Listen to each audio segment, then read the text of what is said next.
Good afternoon, students. Hope all of you are fine and taking care of yourselves, right? So today we are going to take up a chapter from the business studies, the second chapter. I've already provided the notes, so you go through the notes and please go through the books also. All the questions are not that very important, but still try to get the concept of each and every question. Okay, so let's start. The chapter is named as Forms of Business Organization. Here we are going to learn that what are the different types of business organizations we can get in a general situation, and how those business are advantages and how it can be disadvantages, what are the qualities they are having, all these. Okay, so let's start. First of all, let me inform you or let you know about your half yearly examination that is going to start very soon in the month of September. Okay, the tentative date is to be 14th, so take care of that also. So let's start the class now. Okay, so first of all, you should know what is a business undertaking. We are all aware of that. We have already studied that in class, in the previous chapter. So a business is nothing but an organization where exchange of goods and services take place with a motive to earn profit, right?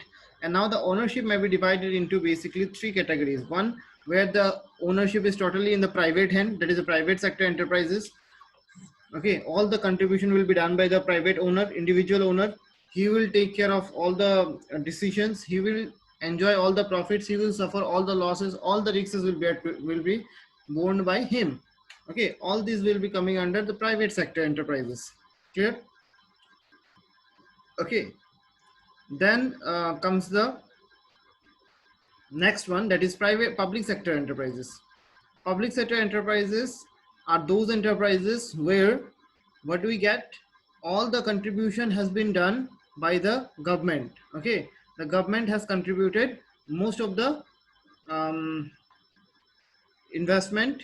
Some sort of investment might be done from the general public also. Okay, general public as a whole, they also can buy the shares and invest in the those business, but most of the investment is done by the government sectors. We'll learn about the public sector in detail in chapter number 3.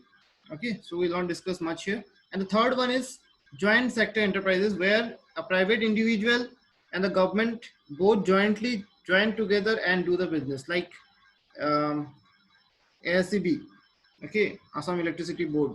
So Assam State Electricity Board, there we can see that it's a joint sector enterprise because of the contribution that is being made by private sector also and the government sector also, right?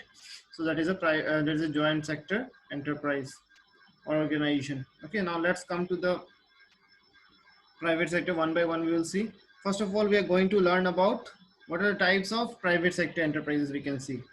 Okay, so basically in the private sector enterprises we can see a sole proprietorship where one person is the owner, joint Hindu family business where the whole family helps in running the business, partnership business where two or more than two partners or more than two or more than two persons, but maximum it can be 50 in case of any business, and in case of banking it should be confined to 20 only. Okay, so that type of business is coming under partnership.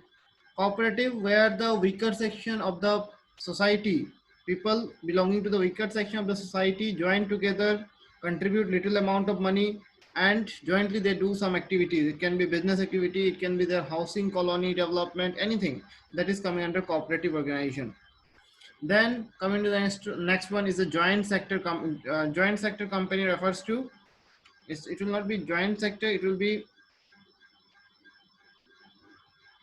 joint stock company. Yeah, sorry, joint stock company. Joint stock company refers to the company form of business. Okay, where basically um, the business has been taken up by many people. Okay, but it is confined to limited number, and private individuals, they will contribute the money and they will run the business. Okay, clear? Now, according to the new rule, it is confined to 200, including the members, existing members and employees. It can be 200 of the members can compose a joint stock company, that is a private joint stock company, right? Now, government, there is unlimited, that we'll learn in the next chapter.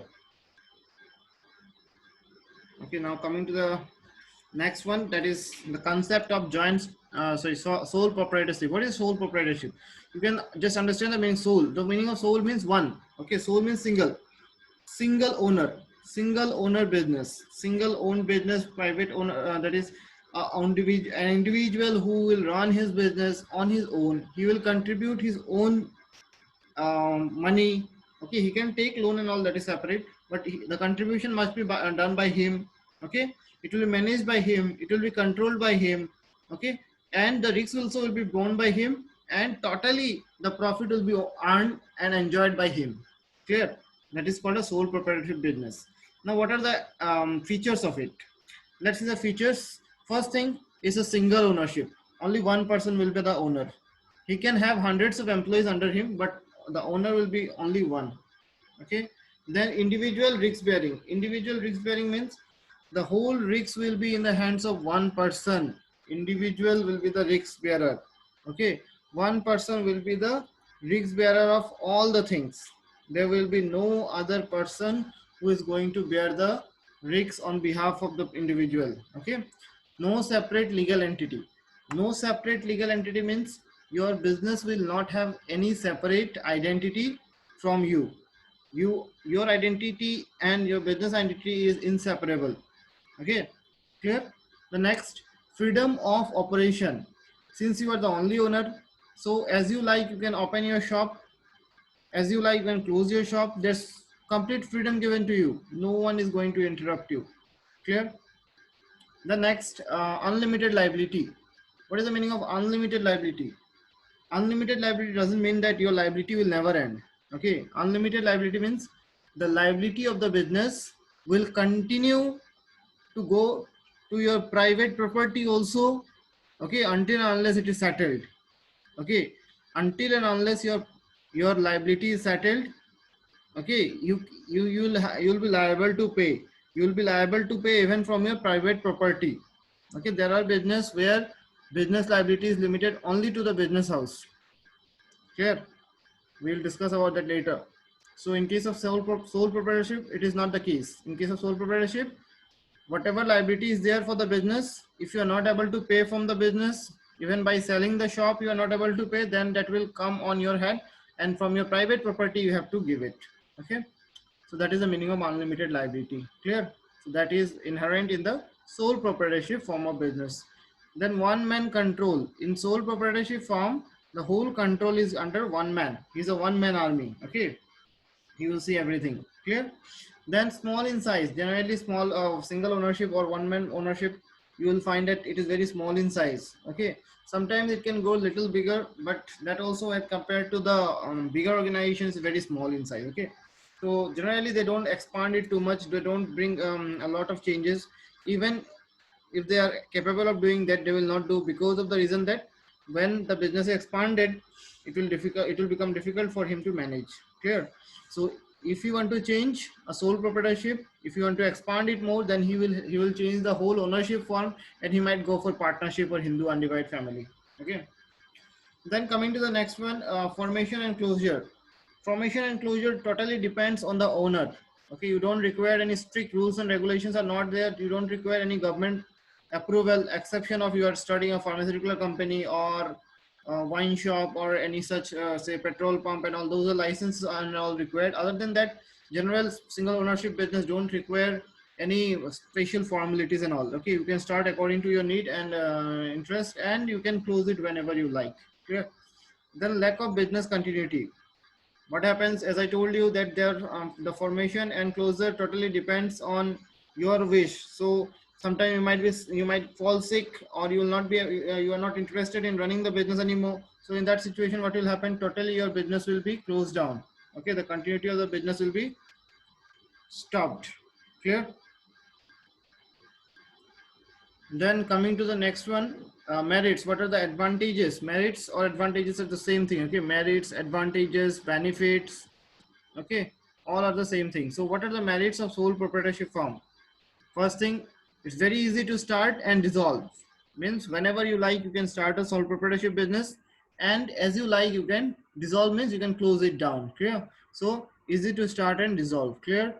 Then coming to the next one, quick decision, since you don't require to consult anyone, exception of that you want to talk to your friend and let his advice, you might seek his advice and all, okay, or you might be interested to know the opinion of your parents or your employees, that is separate, okay. Other than that, since you are the only owner, the decision will be totally in your hands. So as required, as and when required, you can quickly make the decision, okay. And whenever you take a quick decision, you can grab a situation easily, right? Suppose you are seeing a contract bin coming on your way, okay. You are doing a you are a contractor and a contract bin coming on your way. Since you are not required to consult anyone, if you find that no, this contract is going to be beneficial for me, easily you will go, you'll just take it, okay. Like suppose if there are more than one owner, then that other one might be in opinion that we should not take, you might be in opinion to take, so there will be a conflict, but that type of conflict will not be here. So quickly you can take the decision since you are the only owner. Clear? Okay. Coming to the next, flexibility. There is a huge flexibility in sole proprietorship firm. Why, you know? Because as you like, you can do your business activities whenever you like suppose there is a India Pakistan match going on, you want to watch that, so close your shop and watch. There's no one to point you out why are you closing it and all. Clear? Flexibility is there, okay. As you like, you can do it. Then sole beneficiary of profit, you are the only sole beneficiary means what, you know, you are the only one who is going to enjoy the profit of your business. Clear? If you work hard, you're going to enjoy the profit. If you don't work hard, you're going to enjoy the loss also, suffer the loss, sorry. Okay, so when it comes to advantage, we'll talk about the profit, obviously. When it comes to disadvantage, we'll talk about the loss, right? So now when we're talking about the advantage, so obviously the whole profit will be the whole profit will belong to the owner, okay. The owner is going to be the beneficiary of whole profit, right? Then coming to the next one, personal touch. Whenever you are the only owner of a business, what will happen, you will have a personal touch with your customers, with your creditors, with your dealers, okay. So what will happen, you will be always aware what is actually happening in the business. Suppose anyone else is doing that particular work, what will happen, there might be a situation of manipulation, or you, since you have scolded your employee, he might not be willing to do that well with that particular person.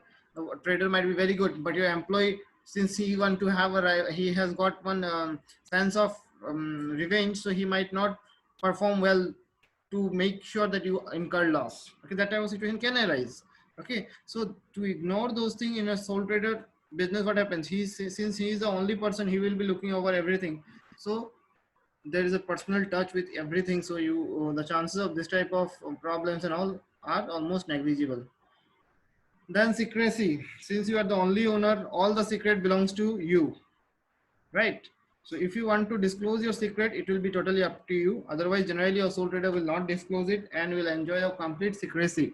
Whatever the decision is going to be taken, whatever the activities are going to be implemented, everything will be totally dependent on your your own attitude, how you are keeping it as a secret. Then coming to the next one, independent control. Independent control means whenever required, you can make any decision. Whenever required, you can change the pattern of your business. Whenever required, you can invest in other activities. So you are the you are the sole owner. Since you are the sole owner, so you will have a full independence. Okay, full independence of running your business. There will be no one to comment and disturb you in your activities, right? Then coming to the next, the last one, that is the best form of small scale operation. Sole trading is told to be a best form of small scale operation because most of the business, when they start with partnership, there is a sense of rivalry among or between the partners, and what happens is that the business flops. So in case of sole trading, this type of situation don't arise. So that is why it is told that it is the best form of small scale operation. Clear? Then coming to the next one, demerits or disadvantages of sole proprietorship. So basically sole proprietorship, like any other business, has got some disadvantages also. First thing is that since you are the only contributor of money and resources, so it is very limited, right? If you have lots of money, you can contribute, but that is also limited. Now the contribution of one person is obviously less than 2%, right? So not only money, but also work, the workload, Okay, the activities that is to be conducted, everything, there will be there will be a situation where you will find that you are being bored up, or you will be tired of doing the things. Okay, that is nothing but reflecting a limited resource in your business. Then unlimited liability. Unlimited liability means your business is going to have unlimited liability. The liability of your business will not be confined to your business itself. If you are not able to pay from your business, your private property also will have to be involved in that, in paying the liability, right? In settling the liability. Then limited managerial skill. Managerial skill is very limited. First thing, if you are very expert manager, then also it will be difficult to manage each and every activity. Second thing, if you are little weaker in managing, or if you are not aware of managing, how to manage a business, it is going to be very, very difficult for your business to survive. Okay, that is what is told, limited managerial skill. Okay, then coming to the next one, limited scope of expansion. There's a very, very limited scope of expansion. The business expansion is limited to a particular area, because first thing, if you want to expand, you have to turn up your sole proprietorship into a partnership. And if you don't want to turn it up, it will be very difficult on your part to manage more than one business at a different location. Okay, that becomes very, very difficult to manage. It's not impossible, but very difficult to manage. Then lack of continuity. Lack of continuity means a business continuity is highly impacted by the activity of a sole trader, since he's the only person. So if he is able to do his business regularly and properly, then it is very good. But if he falls sick, if he is not regular in his business activity, it will result in the discontinuity of the business, right?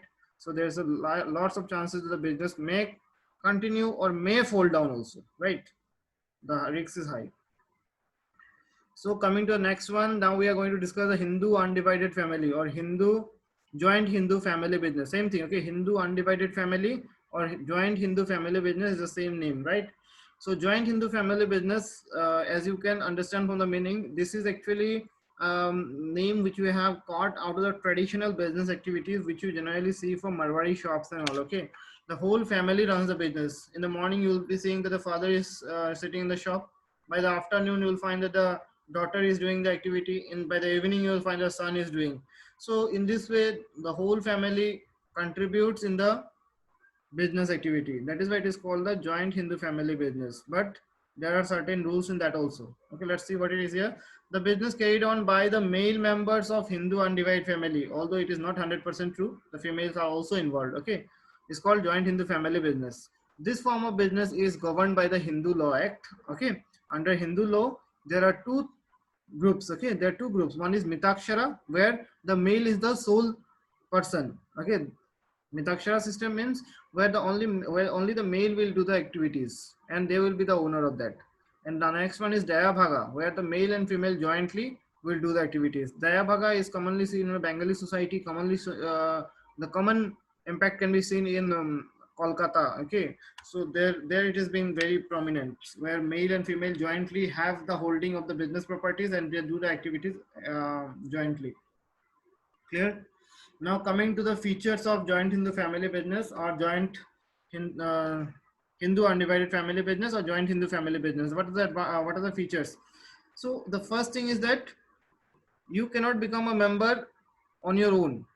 Okay, you need to be a member of their family to become a member of the Hindu undivided family. Okay, or joint Hindu family business. If you want to become a member of joint Hindu family business, then you have to pray that you are being born in their family, right? Then only you can become a member of joint Hindu family business. Clear? So that means the membership is by birth. Okay, membership by birth. Then there is always a elderly person in a joint Hindu family business with the eldest. He runs the business and he looks over all the activities, and he is the all in all in the business. Okay, although others are having right, other can contribute in decision making, but the main person is the head. He is called the karta. Okay, that is why it is told that management is being done by karta. Management by karta means the whole Hindu undivided family or the joint Hindu family business is run by karta. Karta is the eldermost person of the family. Then no limit on number of members. If your family members are 100, then the joint Hindu family business can be of 100 members. If it is of 10, then it is 10, right? liability limited to all except Karta. Okay, as I told you, Karta is the one who looks over all the activities, right? So that is why the liability of Karta is unlimited, right? Karta ka liability unlimited. Okay, that means his liability will extend to his private property also, but the liability of other members, okay, other family members, other members of the joint Hindu family business, their liability is limited. That means whatever amount they are supposed to contribute in the business, if they have contributed that, then their liability is finished. Okay, they are not liable for anything more than that. Okay, that means what, your Karta is liable for everything, but other members are having limited liability, right? Then minor members also are allowed the account. When minor members are also, as I told you, by birth only you are a member, so minor members are also are allowed as a member of the joint Hindu family business. Rights of member to inspect the registry. Okay, rights of member, the members are having the right to inspect all the activities, okay, of all the accounts and all. Okay. Mm, right, they can okay, just a minute, there is a typing error here. Yeah, it will be here. Rights of the member to inspect the accounts. The members are having the right to inspect all the accounts, to view all the details what is going on in the business. They can check each and everything what is going on in the business. Okay, so that is why it is already the right of the member is there to inspect the accounts. Then coming to next, registration not required. The registration in the joint Hindu family is not required. Okay? The joint Hindu family doesn't require to register itself. Then coming to the next one, perpetuity. Perpetuity means suppose the Karta is running the business today. If the Karta dies, then next, the person next to Karta, that is the younger to Karta, but eldest to others, will become the Karta. Okay. The person who is younger to Karta, but eldest to all the remaining family members will become the next Karta. Clear? The perpetuity is there. Perpetuity means what? The business will continue even after the death of Karta. Okay.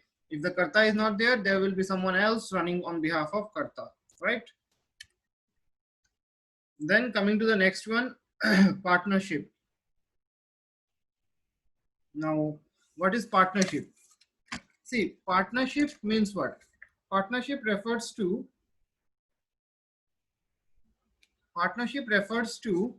a business where the ownership has been, partnership refers to a business whereby what happened, the ownership has been divided into more than one person. Okay, partnership is an agreement under which two or more than two persons agree to share the profits, bear the losses, carry out the business activity. Okay, and the business activity might be carried on by one person, or it might be carried on by all the persons.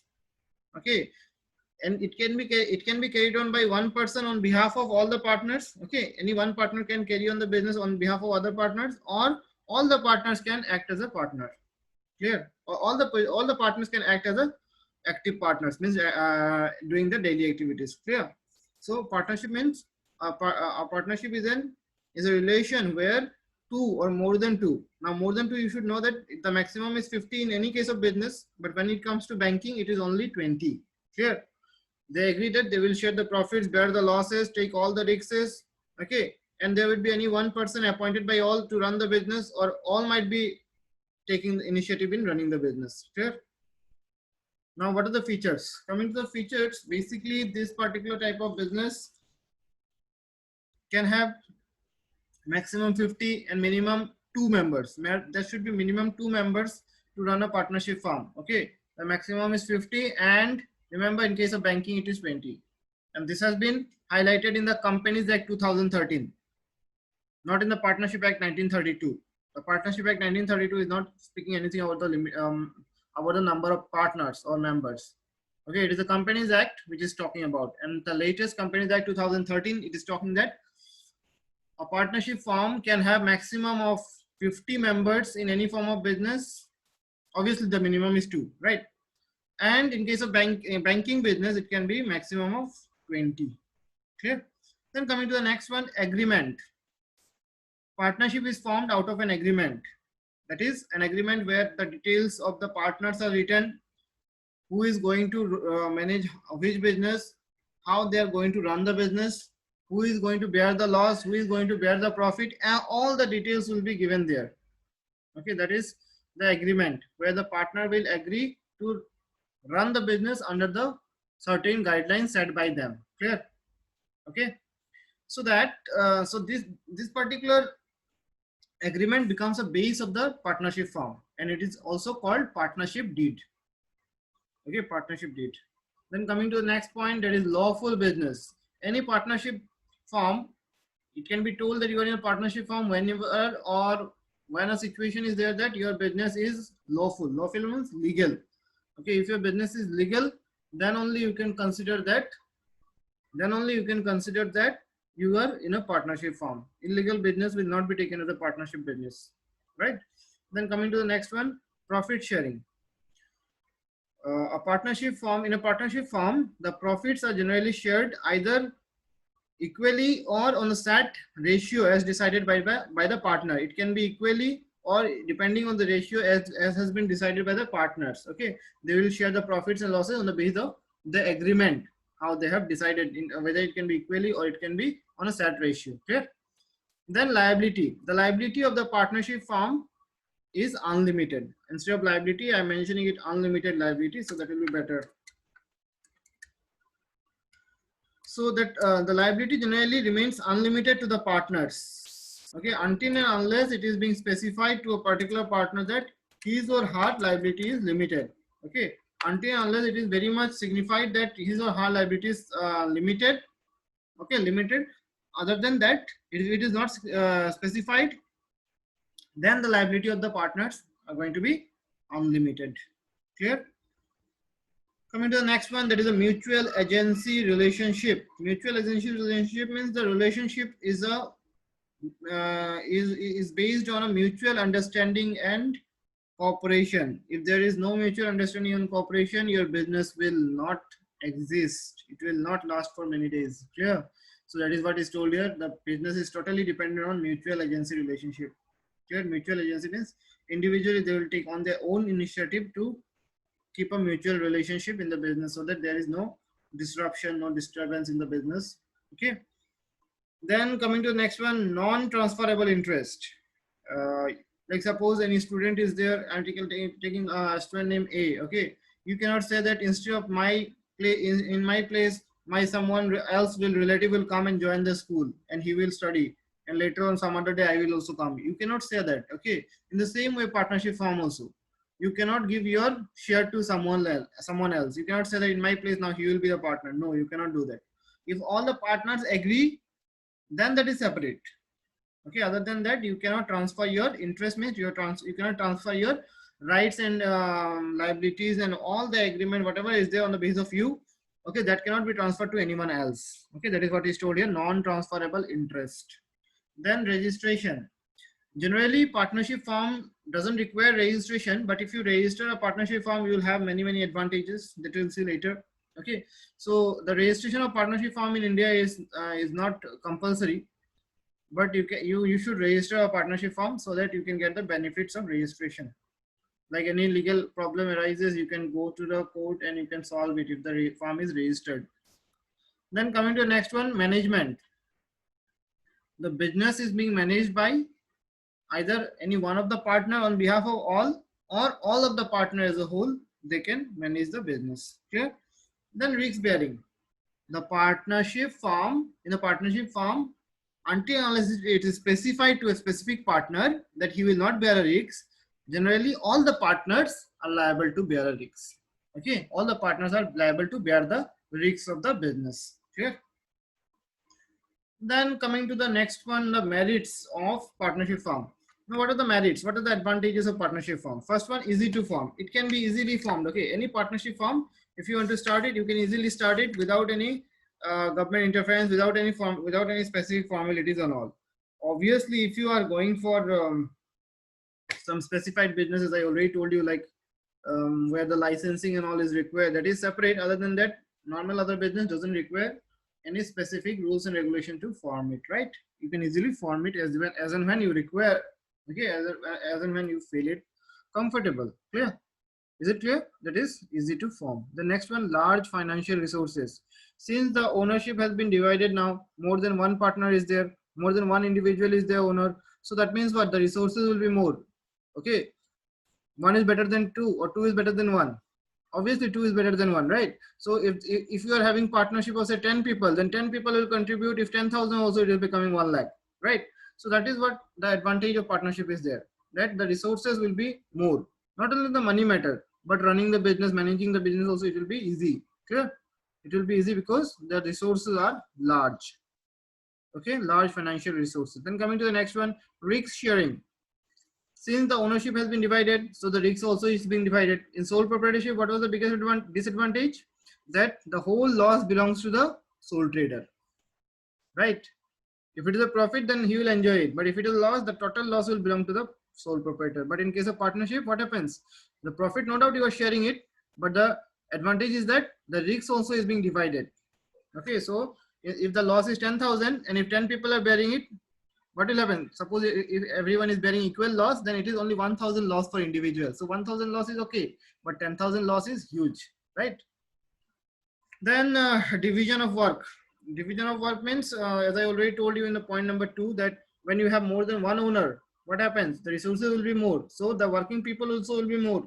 So easily you can divide the work and assign them respective work. So what will happen? The work also will be done properly and there will be no chaos.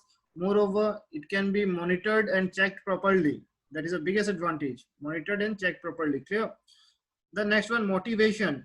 When you suppose many times it can happen that if only one owner is there, he's falling sick and he might be thinking that no, now I'll not be able to run a business. How will I do? Right? But in case of partnership, it is not the case. In case of partnership, what happens is that there is a continuous motivation. If I am not able to run, no, my partner will run the business.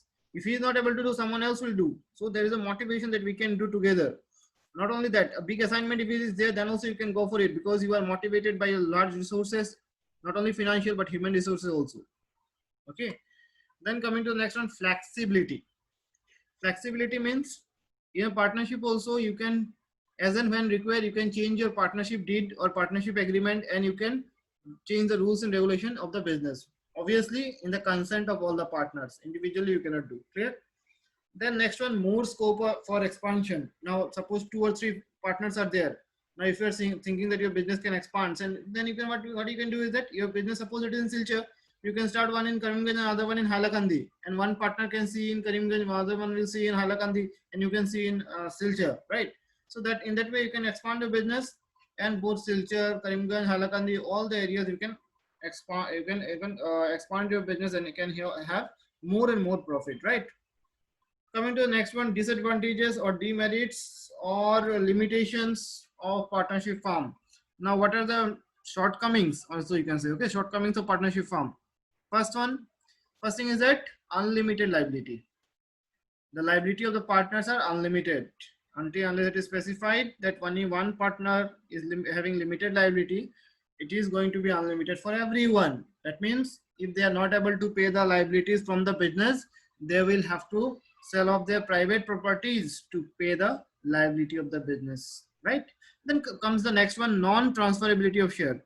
Non-transferability of share means the share of, that is the interest, right? The interest or share of the business cannot be transferred or cannot be sold to someone else.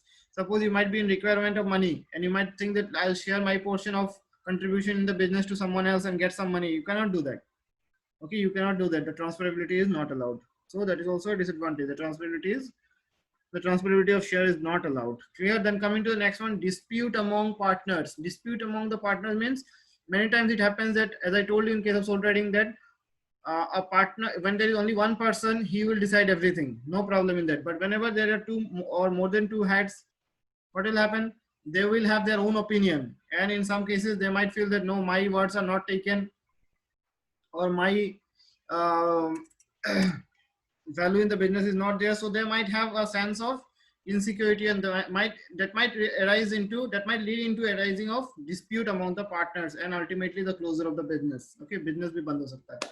So then coming to the next one, uncertainty. Uncertainty means The business is also very uncertain because of the dispute of the partnership firm. Dispute in the partnership firm. The dispute might be so serious that it might influence the partner to even close down the business. Okay, certainty is not there. Then risks of mutual agency. Risks of mutual agency means sometimes what happens that you might start the business on your name, and suppose in a partnership firm, and later on what you will do is that some way or the other you might manipulate your customer and send him or her to some other shop which is of your relative, and you might get a commission extra from there. This type of things are also being done. Okay, so the mutual understanding among the partner is also altered many times. Okay, then coming to the next one, lack of public confidence. Since there is lots of fluctuation in a partnership business, that today it is there, tomorrow it might not be there because of interruption of individual. One might not be liking the attitude of other. One might not be accepting the wording of others. Because of many reasons, what happens is that the public also loses the confidence in the partnership form of business. Okay, so that is why there is lack of public confidence, and people will not be interested in dealing with you. Clear? Then coming to the next, that is a type of partnership firm. How many types of partnership firms can be there? See, generally there can be the partnership firm can be divided on the basis of two groups. One on the basis of time limit, okay, and the other one on the basis of liability. Okay, time limit and on the basis of liability. Clear? So let's first of all see the time limit. So on the basis of time limit, a partnership firm can be of three types. First one, partnership at will, which means that a partnership business can be started and ended up whenever he or she likes. Okay, whenever a owner likes, he can start a partnership or he can end a partnership. Okay, that is called partnership at will. And particular partnership, next one, the partnership formed to perform a particular venture work, any particular action, any particular work, like suppose construction of a bridge or construction of any road. Only for that particular work you will be having in partnership, right? That is called particular partnership. Clear? Then next one is fixed period partnership. This can be for any work, but the thing is that it will be having a fixed period. That means it might be for 1 year, it might be for 10 years, it might be for 2 years. Later on you can expand it, that is separate, but the time period will be very limited, fixed period. Okay. Then coming on the next one, that is on the basis of liability. On the basis of liability, a partnership can be two types. One is general partnership, as I was discussing. What did I say? That in a partnership, until and unless it is specified, the partner's liability is unlimited, right? So until and unless specified means what? Sometimes it is specified that the liability is limited. So first one is general partnership, where the liability of the partners are unlimited, right? The general partnership where the liability of the partners are unlimited. That means if they are not able to pay off the liabilities, they will have to sell off their private properties to pay the liability, right? And the other one is limited liability. Limited liability partnership means what, you know? Limited liability partnership means a liability where a partnership where the liability is limited to a certain extent. On say if you are telling that I will contribute 5 lakh rupees, so your liability will be limited only to the 5 lakh rupees, right? That means your liability is confined only to the extent of capital contribution. So limited liability means a liability where the capital, where your liability, where a partnership firm, okay, limited liability partnership means a partnership firm where your liability will be confined to your capital contribution. Clear? Okay, then coming to the next one, types of partner. Now, how many types of partners we can see here? See, in types of partner, basically, what you can see is that we can find that in types of partner, just a minute, okay? So in types of partnership, we can see that there are basically 5 types of partner, okay? So what are they?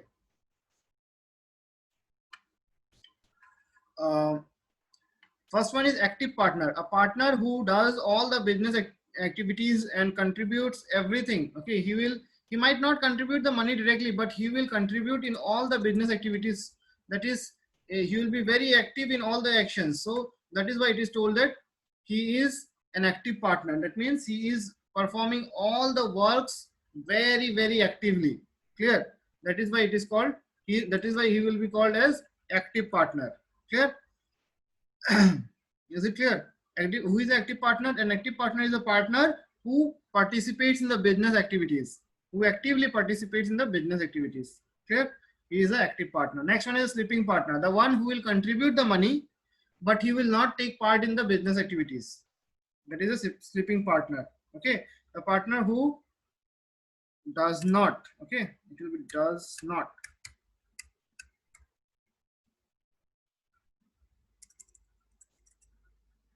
Who does not participate in the management of the partnership firm. Okay, he will contribute money, but he will not participate in the management of the business firm. Clear? The next one is secret partner, a partner who will contribute in the business or might not contribute in the business, but his identity is not disclosed to outsiders. Okay, that type of partner is called secret partner. Clear? Then coming to the next one, nominal partner. Nominal partner is one who is not the real partner. Okay, he only lends his name for the purpose that the business can use it and earn profit. Right? He can be a partner by estoppel, or he can be a partner by holding out. Okay, he can be a partner by estoppel. Okay, or he might be a partner by holding out. Now, is it clear? Nominal partner means a partner. Nominal partner means a partner who is not actually a real partner. He only lends his name to the partnership firm, right? He only lends his name to the partnership firm. Okay, and under that we get two types of partner. First one is nominal partner by estoppel, or you can say the second one, the nominal partner by holding out, right? So nominal partner by estoppel. Now who is that? The person who accepts that he is a partner in the partnership firm. Okay, the person who accepts that he is a partner in the partnership firm by his own words or conduct, by his own behavior, his own conduct, his own words, he will tell that he is a partner. Okay, he is called a nominal partner by estoppel. He is also liable for all the debts and liabilities of the business. Clear? And the other one is nominal partner. Nominal partner is one who does not call himself as a partner in the firm, but who does not object when other call him as a partner. Okay, he is not a partner, or he will not call himself partner, but he will not object if others call him you are a partner of the finance, but he will not object. Okay, he will not object that he is a partner, right? Clear? That type of partner is called nominal partner by holding out. Okay, he will also be liable to pay the debts. Clear? Then coming to the next one, minor partner. Minor partner is a partner who has not attained the age of 18. Okay, clear? Minor is not allowed to be a partner in a partnership firm. You must remember that. Okay, he can only be the beneficiary of the partnership firm. Like any one partner is there who was doing in the business, was acting in a business, but he or she died, and it was written in an agreement that after his death, his son will become a partner, and others agreed, right? Then it can be taken that his or her son can become a partner of the business. But if the son or daughter has not attained the age of 18, then he will be called as minor partner. He will not directly involve in the business activity, but he will have right in the business. Clear? Is it clear? Then coming to the next one, formation of partnership deed. Now, how the partnership deed can be formed? Okay, what is a partnership deed? Formation of a partnership firm. Now, formation of a partnership firm. How a partnership firm can be formed? As I told you already, a partnership is the base of what? A partnership is based on an agreement. A partnership is based on an agreement. So, a partnership business starts with an agreement. Okay, so partnership firm starts with an agreement. So, how a partnership firm is formed? A partnership firm is formed with a mutual understanding and agreement between or among the partners, okay, on a given guidelines or criteria set by all the partners commonly. Okay, that is a common partnership deed. We call it a common partnership deed. Okay, and remember that registration of partnership firm is very obviously it is optional. I have already told you it is optional for the Indian partnership firms. Then now coming to registration of partnership firm. How can you register a partnership firm? To get the firm registered, a partner has to first of all apply. Okay, apply where? Apply to the registrar in application form. Along with the application, following document have to be submitted. Okay, along with the application form, you have to submit the following document. Okay, now try to understand how to register a partnership firm. to register a partnership form, what you have to do is that you have to, what you have to do, you have to apply. Okay, you have to apply to whom? To the registrar.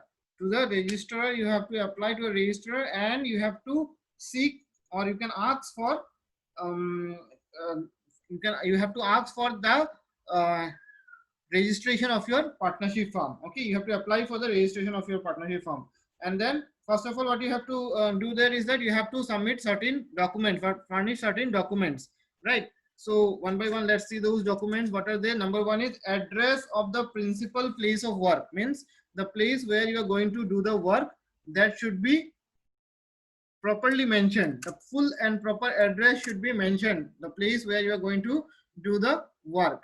Okay, then address of the principal place of work. Okay, address of any other principal place. Okay, just a minute. Okay, this will be the first one, that will be the second one,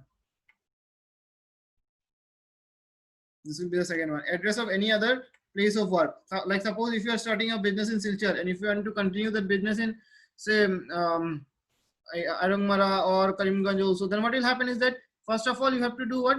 You have to give the principal place of work, the address of the principal place of work. Then next what you have to do is that you have to give the any other place where you are going to continue the work, right? Then after that, what you have to give the date of admission of partner, when you have taken admission, when all the partners have joined the business, all the details should be there. It might be the same date, it might be a different date. Clear? The name and address of all the partners, whoever are in the partnership firm, they all of them have to give the name and address in details. Clear?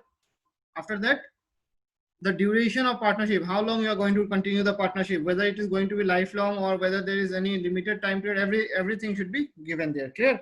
After that, if the registrar is satisfied with all the information, then he will issue a certificate of registration. Clear? Is it clear? So this is how your firm can be, your partnership firm can be registered. I hope you have understood that. Clear? And all the concepts today is clear. Next day when we start, we'll start with cooperatives, organizations, and we'll continue with joint stock companies. Clear? After that, we will wind up the chapter. Clear? So that's all for today. Take care, and please go through the notes properly. Right? Bye bye.